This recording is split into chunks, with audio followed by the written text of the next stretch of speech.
10वां सिकंद 75वां अध्याय यानी 75 अध्याय, राष्ट्रीय यज्ञ की पूर्ति के उपरांत दुर्योधन का अपमान। श्री सुखदेव जी ने कहा, परीक्षित, भगवान श्री कृष्ण के चले जाने के उपरांत भी हस्तिनापुर से आया हुआ धृतराष्ट्र का परिवार पांडवों के आग्रह पर कुछ दिन वहीं रुका।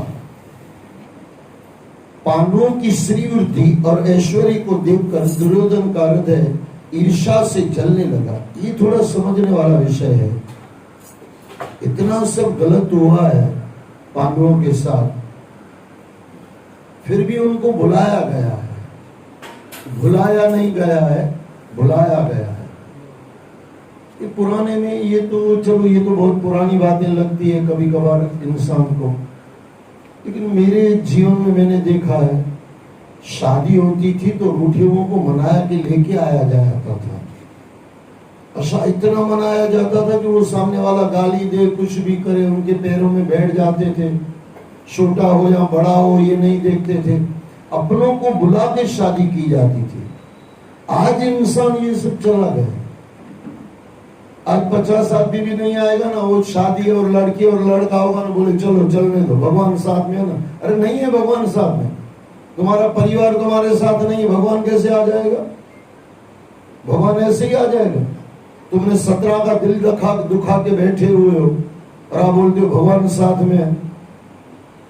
और किसी को बुरा लगे तो माफ करना, भगवान तुम्हारे जितना पागल नहीं है कि कहीं भी आ जाए, हम तो कहीं भी चले जाते हैं। थोड़ा सोच समझ के किया करो। कई लोगों को मैंने देखा, बोले ना उतना सही तो शादी थोड़ी रुक जाती। अरे पहले रुक जाती थी, नहीं की जाती थी शादी, बराबर के नहीं? मैंने देखा है 2-2 दिन तक उनके घर पे बैठे रहते थे और बोले नहीं जाएंगे भाई साहब, जब तक आप नहीं कहोगे हम नहीं जाएंगे।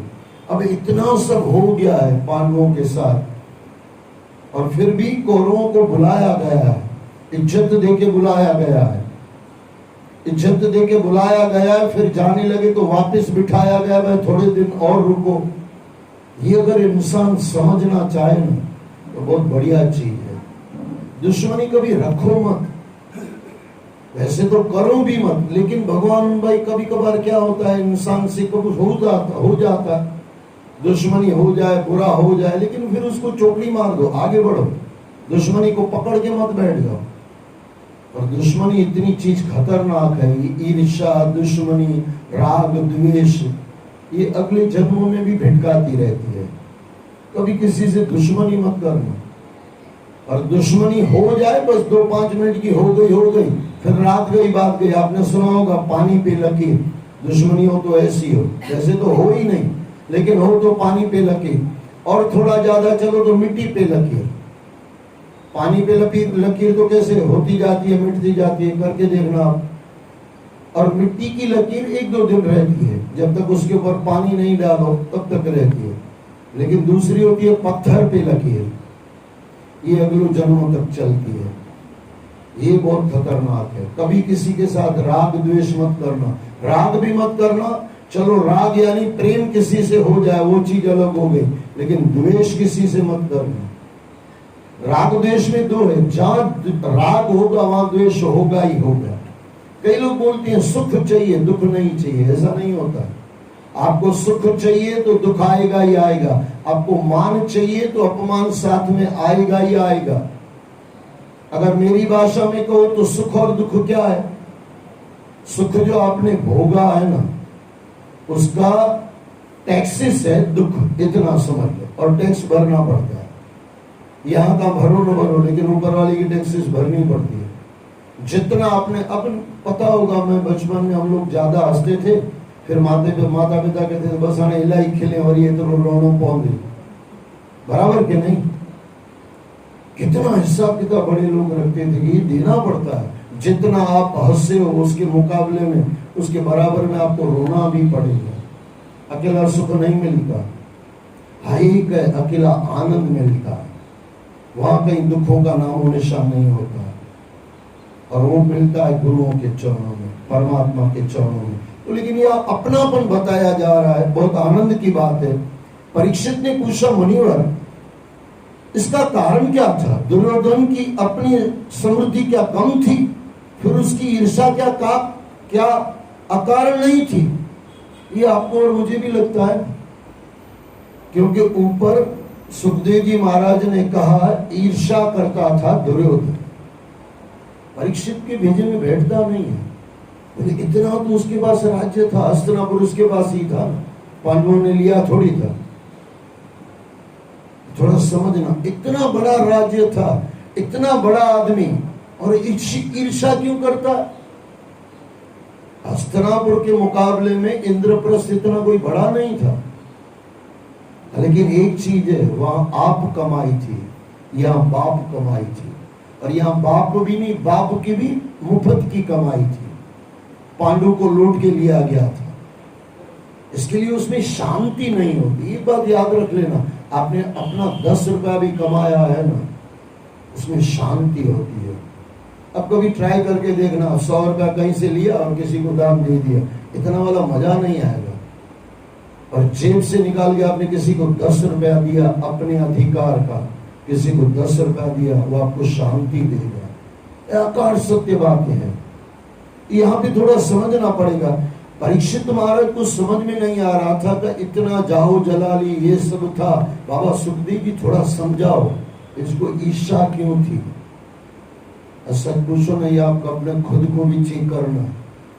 भगवान ने नहीं दिया है क्या खाने के लिए? थोड़ा किसी से कम दिया होगा और क्या किया होगा, बाकी खाने के लिए तो पूरा दिया होगा। माल मिलकत कम होगा, और थोड़ा मैं मजा करूं तो चमचे चमचियां कम होंगी। मंत्रियों के पास चमचे चमची ज्यादा रहते हैं। हाँ, करोड़पति के पता नहीं चमचे चमचियां कहां से निकल के आ जाते, बिना कारण के चमचे चमची। उसको कुछ देने वाला नहीं है, लेकिन उसका पक्ष देने वाले होते हैं। ये थोड़ा समझना। भगवान ने इतना, सच पूछो ना परीक्षित महाराज, हमको ही ठोकर मार रहा है। अरे भाई क्यों ईर्ष्या कर रहे हो? भगवान ने दिया है कि नहीं खाने पीने के लिए? इज्जत देती जितनी रोटी दी है कि नहीं? परीक्षित महाराज यही कहना चाहते हैं कि बिना कारण के, हाँ कोई भिखारी हो खाने के लिए नहीं हो और वो ईर्ष्या कर रहा हो, वैसे तो उसको भी नहीं होनी चाहिए, लेकिन जिसके पास नहीं हो और फिर भी कभी करे तो थोड़ा मानने में आया कि भाई उसको खाने पीने के लिए नहीं है। ऐसी तो हमारी पोजीशन है नहीं, परमात्मा रोज खिलाता। परीक्षित ने पूछा, मुनिवर इसका कारण क्या था? दुर्योधन की अपनी समृद्धि क्या कम थी? फिर उसकी ईर्ष्या क्या अकारण नहीं थी? श्री सुखदेव जी ने कहा, परीक्षित ईर्ष्या करना मनुष्य की सहज वृत्ति है। वैसे सहज वृत्ति नहीं है, यहाँ पे टकोर की गई है। सहज वृत्ति तो शांति है, आनंद है। ईर्ष्या हमने संसार से लाई है। उसने इतना कमाया और मुझे लगा कि मैंने कम कमाया, उसमें से ईर्ष्या उत्पन्न होती है। अपना पैसा देखो तो कोई ईर्ष्या नहीं होती, दूसरे का पैसा देखो तो ईर्ष्या होती है। श्री सुखदेव जी ने कहा, परीक्षित ईर्ष्या करना मनुष्य की सहज वृत्ति है। इसका कोई कारण ऐसा नहीं होता, इसका कोई कारण ऐसा नहीं होता जिसकी वजह से वह ईर्ष्या करना छोड़ दे। छोड़ तो सकता है। हमारे राम सुखदास जी महाराज मस्त कहते हैं, सब मन से माना हुआ है, सबन भी माने हुए हैं, सब माना हुआ है। जो माना हुआ है उसको मान के छोड़ क्यों नहीं जिया सकता? मानने से बंध गए हैं और मानने से छूट सकते हैं, लेकिन उसमें दृढ़ संकल्प चाहिए, दृढ़ संकल्प चाहिए। मैं 2 दिन अहमदाबाद में था, लेकिन गुरु भी क्या कृपा करते हैं। जिनके घर में था ना बाबा जी, वो राम सुखदास जी महाराज के भगत थे। क्या मस्त लिखा था, हे परमात्मा मैं आपको कभी भूलूं नहीं। मैंने तो साष्टांग कर लिया। बोले क्या कर लो? हमारे गुरु जी महाराज राम सुखदास जी महाराज। खुश हो गया मैं। बोला वहां पे पूरे बाबा जी की किताबें, ये किताबें तो नहीं की जाती, ग्रंथ थे सब बाबा जी के लिखे हुए। आनंद आ गया। फिर राम सुखदास जी की बातें उन लोगों ने भी बताई, मैंने भी कुछ थोड़ा बहुत बताया। बात बरोबर समझना। आपका जहां मन लगा है ना, आपको मिल जाता है। मन परमात्मा में लगा लो ना, परमात्मा भी मिल जाएगा। संसार कभी मिलेगा नहीं और परमात्मा कभी छोड़ेगा नहीं। लेकिन हम इतने मूर्ख हैं, जो छोड़ेगा नहीं उसको हम छोड़ देते हैं, और जो मिलेगा नहीं उसके पीछे दौड़ते रहते हैं। इंसान की सबसे बड़ी कोई गलती हो तो यही है, जो संसार मिलने वाला नहीं है उसके लिए दौड़ा जाता। पूरी जिंदगी दौड़ते हैं, पता नहीं कितनी जिंदगी दौड़ ली है। बुद्ध भगवान तो बुद्ध भगवान की तो क्या बातें कहें। बुद्ध भगवान कहते थे, बोले बेटे किस कोई भी शिष्य आता था ना, उसको बिठा दिया जाता था और पहली बार वो उनके अपने पिछले जन्मों में ले जाते थे। बोले देख ले अगले जन्म में तूने क्या किया। बोले बाबा यही किया, ये जन्म में किया वही किया। बोले बेटे और अपना देख ले। और ऐसे कहते हैं 4-5 जन्म पीछे बुद्ध भगवान ले जाते थे। बोले बाबा किया क्या, कमाया क्या, बस बच्चे पैदा किए, करतूत पशु की मानस जात लोक पचारा करे दिन रात, यही किया। कमाया थोड़ा बहुत इधर उधर हुआ मर गया, कमाया इधर उधर किया मर गया। बोले अभी तुझे पक्का हो गया कि यही किया। फिर बुद्ध भगवान पूछते थे अभी क्या विचार है तेरा, यही करना। बोले नहीं बाबा पिछला इतना आपने 4-5 जन्म दिखा दिए और ये तो 4-5 दिखाए हैं, बाकी अगला भी देख लो तो सब यही है। बोले बाबा इसमें से कुछ रास्ता दिखाओ। बस बोले बेटे अब बैठ जा, अब तेरा दृढ़ संकल्प हो गया, अब तूने पक्का कर लिया, पक्का कर लो। चलो हमने पिछले जन्म नहीं देखे, दूसरों के जन्म नहीं देखे हैं क्या, आपके पिताजी परदादाजी जितने भी आपने अपने संबंधी दूसरों के संबंधी क्या किया उन लोगों ने। चलो फिर उनको देख के जो चले गए, फिर अपना देख लो हमने क्या किया भाई। 60 बरस तक कुछ नहीं किया तो 10 बरस में और क्या कर लेंगे। और मैं बहुत कड़क बात कही, काफी बार मैंने आपको कह चुका हूं, कभी बैठ के सोचना 60 बरस उम्र हो गई, भगवान न करे इंसान अभी का अभी मैं मर जाऊं तो अगला जन्म परमात्मा मनुष्य जन्म देगा क्या। अब नहीं देगा तो कितनी बड़ी खोट खा के हम जी रहे हैं भाई साहब, कितनी बड़ी खोट खा के जी रहे हैं। लेकिन अंधों की तरह इंसान चलता है, कुछ सोचता ही नहीं। धृतराष्ट्र के लिए कहा जाता था कि अंधा है, सच पूछो ना आंखें थी कि नहीं थी वो तो धृतराष्ट्र को मालूम, या महाभारत जब लिखा गई थी उसको मालूम। लेकिन एक चीज है, अकल का अंधा था धृतराष्ट्र। ये दुर्योधन महाराज भी अकल का अंधा था। किसी को बुरा लगे तो माफ करना, खुद को भी चेक करना, हम भी अकल के अंधे तो नहीं है ना। अकल का अंधा कौन है, जो संसार नहीं मिलेगा उसके पीछे दौड़ते रहते हैं, ये अकल का अंधा है।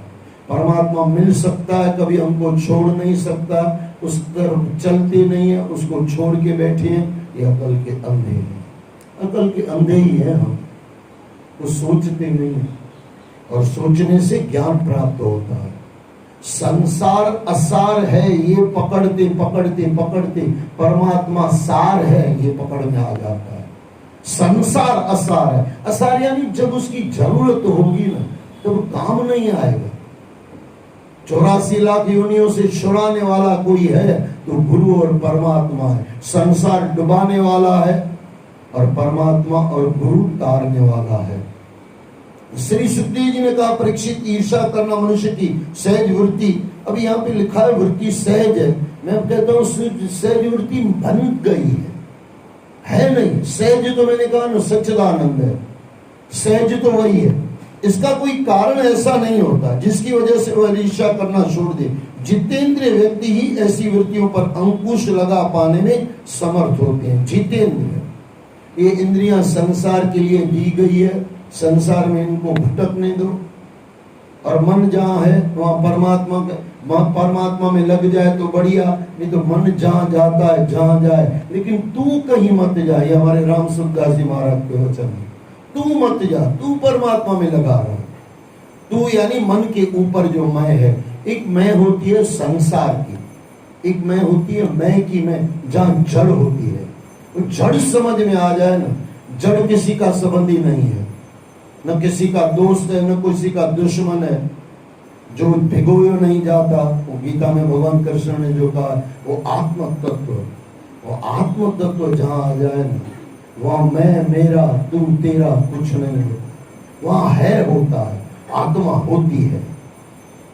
और उसको कहीं भिगोया, उसको मारा, कुछ नहीं किया जाता, उसमें कुछ न नुकसान होता है न फायदा होता है। बस वो एक रस सहज वृत्ति जहाँ पे होती है, और यहाँ पे वही बता रहे हैं, जो जितेंद्र हो जाता है, जितेंद्र व्यक्ति ऐसी वृत्तियों पर अंकुश लगा पाने में समर्थ होते हैं। दुर्योधन तो प्रारंभ से ही पांडवों से जलता था, वो उनकी बढ़ती यश कीर्तों को भला कैसे सहन कर पाता, इसलिए वह मन ही मन जलता रहता। मैं फिर कह दूं, दुनिया में कभी किसी से ईर्ष्या मत करना। ईर्ष्या करना हो तो अपने से ही करना कि 60 बरस पूरे हो गए, कृष्ण ने, अरे जगत गुरु शंकराचार्य 32 बरस में परमात्मा को पा लिया, उन्होंने 32 बरस में पा लिया, मैंने 60 बरस में नहीं पाया।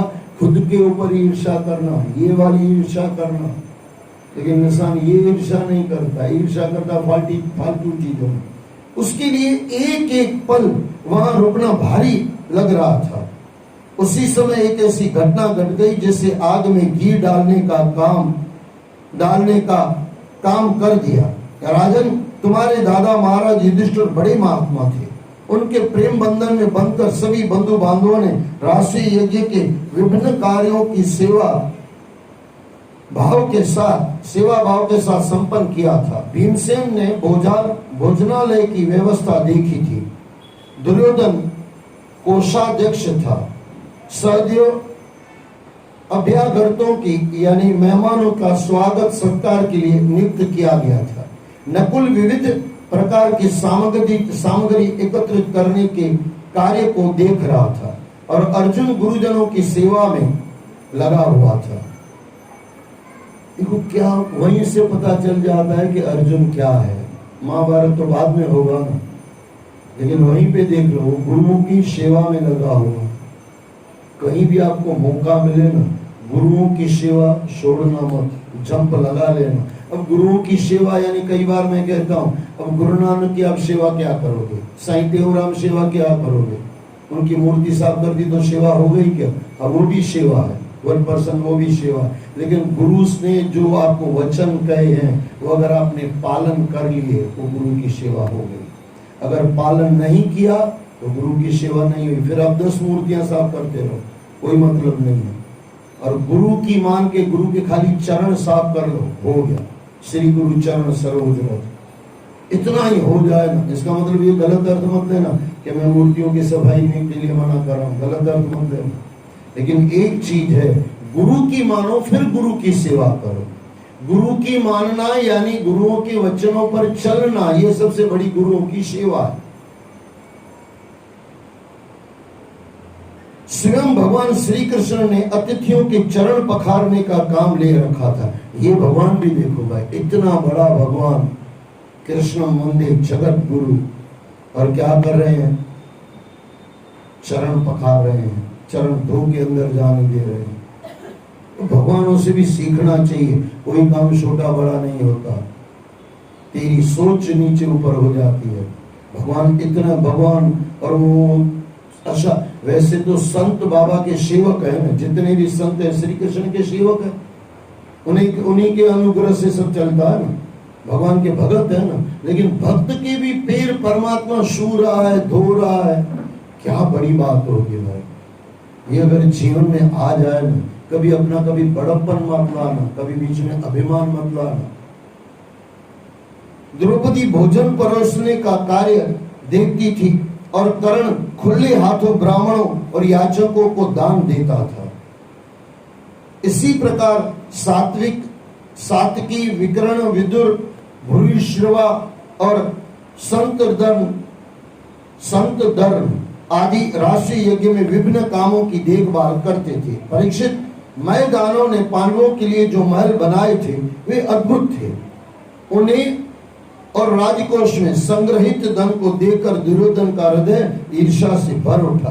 किसी की ईर्ष्या लगे ना, ऐसे कहा जाता है उनके पैरों में देखना। पैर क्या होता है? पैर बताते हैं कि कितना काल चला गया। पैर मौत की निशानी है। पैर कहाँ जाते हैं? काल की तरफ। हमारा समय कहाँ जा रहा है? काल की तरफ हम जा रहे हैं। कहीं भी आपका मन भटके ना, किसी भी इंसान में कभी भी कहीं भी कोई दुश्मन भी लगे, उनके पैर देख लो, और उन्होंने मोजे या कुछ नहीं पहना हो बूट, तो आपको जल्दी समझ में आ जाएगा। ऐसे कहा जाता है किसी के पैर देख लो तो आपका मन शुद्ध हो जाता है। इसके लिए तो गुरुओं के तो चरणों में पैर ही रखते हैं।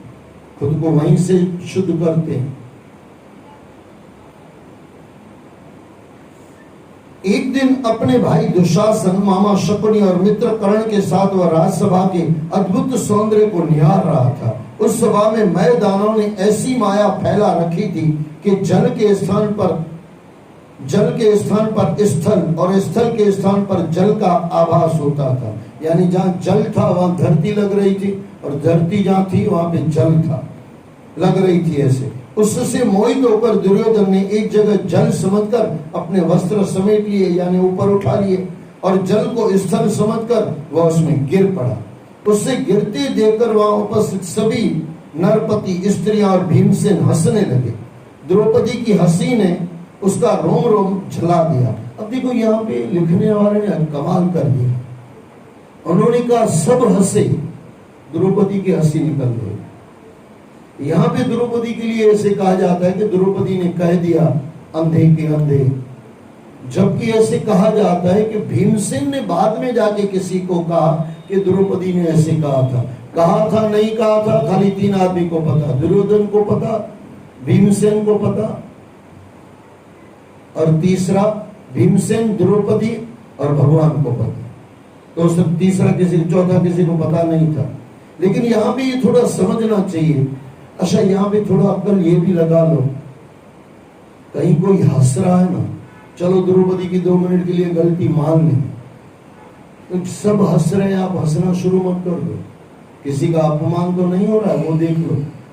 अगर द्रौपदी की वजह से हंसने में अगर ये महाभारत हुआ है, तो 10 बार द्रौपदी को वहां सोचना चाहिए कि मैं कैसे हंस रही हूँ। लेकिन ये स्वाभाविक क्रिया हो जाती है, ये स्वाभाविक है। 15 आदमी हंस रहे हैं तो हमारे मुंह से भी हंसी निकल जाती है। ऐसे हम कभी सोचते नहीं है कि हम क्यों हंसे। अच्छा, कभी देखना 15 आदमी आप हंस रहे हो, दूसरा आदमी आके हंसेगा कि नहीं हंसेगा? नहीं समझेगा तो भी हंसेगा। तो थोड़ा अच्छा, ये संत महात्मा कहते हैं, और कई बार संत महात्मा द्रौपदी को मीठी सी टकोर भी कर लेते हैं, द्रौपदी के यहाँ हंसना नहीं चाहिए, उसको जाके उठाना चाहिए, भैया माफ करना, आपको थोड़ी दिक्कत हुई, थोड़ा माफ करना।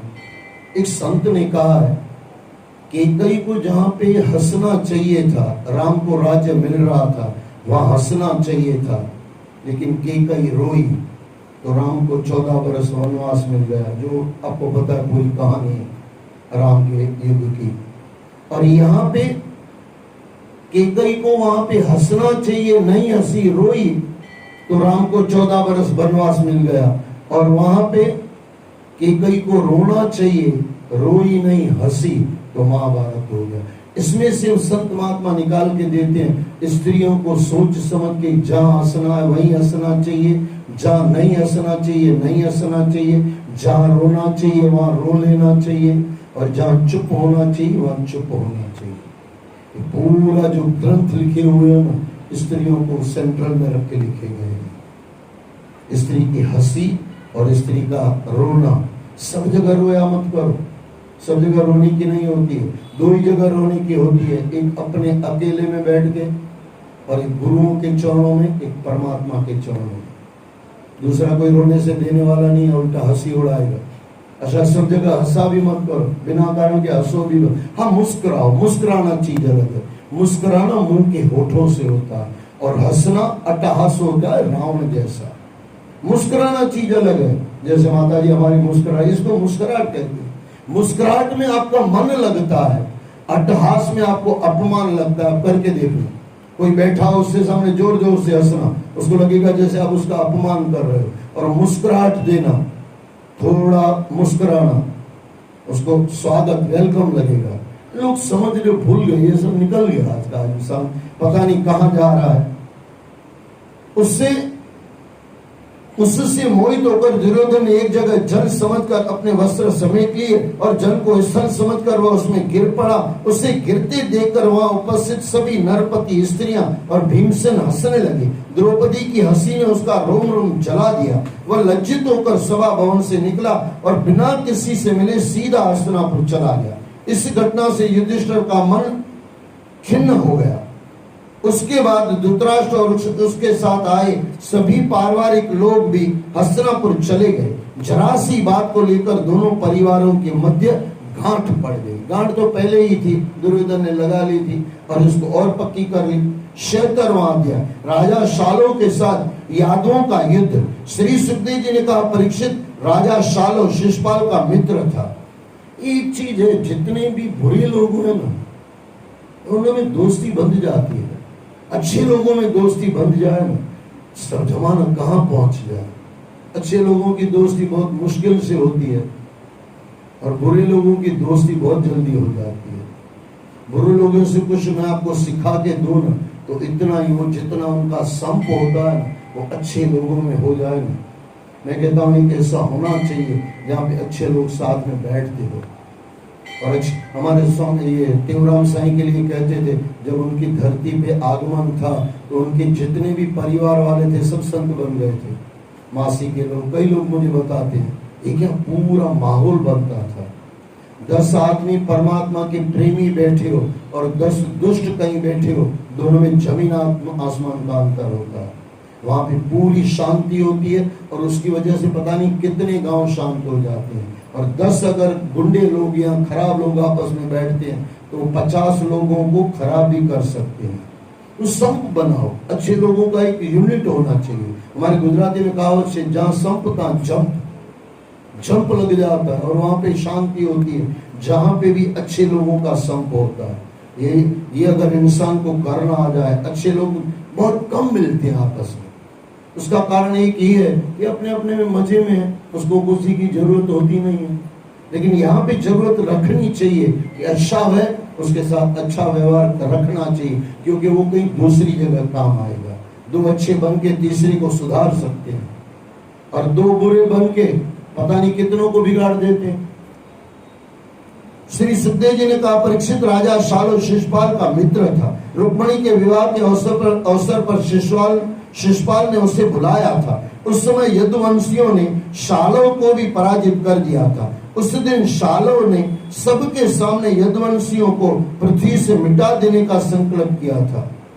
उसने अपनी राजधानी लौटकर भगवान पशुपतिनाथ शंकर जी की आराधना प्रारंभ कर दी थी। वह दिन में एक बार एक मुट्ठी भर राख फांक लिया करता था। देखो, ये तपस्या अगर कोई अच्छा इंसान करे तो कहां पहुंच जाएगा। ये बुरा है और ये तपस्या कर रहा है। मैंने काफी बार आपको कहा, बुरे लोगों में जो अच्छाई है ना वो ले लो, बाकी उनके पास रहने दो। ये इतनी तपस्या कर रहा है, ऐसे कहीं कहा जाता है ऐसे ऐसे दुष्ट निकले हैं संसार में। लेकिन वो जो तपस्या करते थे ना, एक अंगूठे पे खड़े होकर तपस्या करते थे, फिर उनके बाद वो तपस्या पाने के बाद वो दुष्ट बन गए। लेकिन उनकी तपस्या करने जैसी है, लेकिन है कठिन। मैंने 2-3 बार ट्राई किया कि अंगूठे पे खड़ा हुआ जा सकता है क्या, नहीं हो सका भाई। वजन बहुत बढ़ गया होगा, कुछ भी होगा, उसके लिए डाइटिंग करनी पड़ती होगी, वो संतों को पूछना पड़ेगा। लेकिन जबरदस्त है भाई, इन लोगों ने जो तपस्या की है ना, तपस्या इन बुरे लोगों से सीख लो। संप साथ में रहना इनसे सीख लो, फिर अच्छे लोग बैठ के साथ में रहो। और जहां पे शक्ति को विसर्जित करना यानी शक्ति लगानी है, उसमें शक्ति को लगा दो। 1 वर्ष बाद भगवान शंकर ने प्रसन्न होकर उससे वर मांगने के लिए कहा। तब उसने कहा, प्रभु मुझे एक ऐसा विमान दीजिए जो देवता, असुर, मनुष्य, गंधर्व, नाग और राक्षसों के द्वारा तोड़ा न जा सके। जहां इच्छा हो वह चला जाए और यदुवंशियों के लिए अत्यंत भयंकर सिद्ध हो। भगवान शंकर ने तथास्तु कहा और अंतर्ध्यान हो गए। इसके बाद उनकी आज्ञा से मैं दानव ने एक ऐसा सोम नामक का विमान बनाकर उसे दे दिया। अब यहाँ पे आप कहोगे कि भाई यदुवंशों के लिए दुखी करने के लिए कहा, तो शंकर भगवान को मना कर देना चाहिए। यहीं पे समझना चाहिए 3 भगवान है, ब्रह्मा, विष्णु, महेश। तीनों में फर्क क्या है पता है? आप तपस्या करो तो ब्रह्मा और शंकर दे देगा, विष्णु बोलेगा नहीं भाई तू अगर सही होगा तो दूंगा। जो तपस्या की है उसका फल देना ही होता है। लेकिन शंकर भगवान और विष्णु, शंकर भगवान और ब्रह्मा जी महाराज आपकी तपस्या का फल दे देते हैं, विष्णु भगवान नहीं देते हैं। उसके लिए पूरा सुधरना पड़ता है, तब जाके उसकी तपस्या मिलती है, तब जाके उसका फल मिलता है। अब कभी करीब करीब देख लेना, विष्णु भगवान के जो भगत है ना, वो इतने, जैसे शंकर भगवान के भगत, रावण जी महाराज भी शंकर का भगत था। हाउ भस्मासुर कैसे कैसे भगत, पहले तो भगत, फिर वो भक्ति पाली, कुछ पा लिया, यानी शक्ति पाली, फिर वही दुष्ट बन गए। पहले भगत फिर ठगत। विष्णु भगवान के ऐसे भगत बहुत कम निकले, एक आध कोई निकला हुआ तो अलग बात है, लेकिन विष्णु भगवान सोच समझ के देते हैं।